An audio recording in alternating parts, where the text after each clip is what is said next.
আগের বারে বাবা আমাকে এই গেমটা খেলে বুদ্ধু বানিয়েছিল। এবারে বাবাকে কিভাবে আমি বুদ্ধু বানাই দেখাচ্ছি।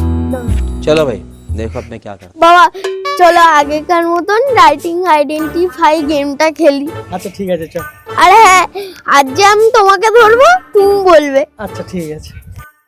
বলো কুমড়ো, বলো বাঁধাকপি, বলো। পটল। আরে বাবাই, তখন থেকে তুই কি বাচ্চাদের মতো প্রশ্ন ধরছিস? তুমি বড়দের মতো প্রশ্ন দাও, তারপর না জমবে মজা। अच्छा হয়ে গেল।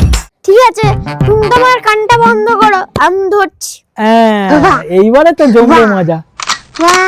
নে বল। তোমার সব থেকে পছন্দের কাজ কি? বাসন মাজা, কাপড় কাচা। পৃথিবীতে সব থেকে হিংস্র প্রাণী কে? তোর মা। তুমি যে এত পরিশ্রম করো, তুমি নিজেকে কিসের পুরস্কার দাবি করতে চাও? নোবেল পুরস্কার। মা ধরো 7 দিনের জন্য বাপের বাড়ি চলে গেল, তখন তোমার মন কি করে? নাচ বসন্তী নাচ। যে বাবার খবর আছে।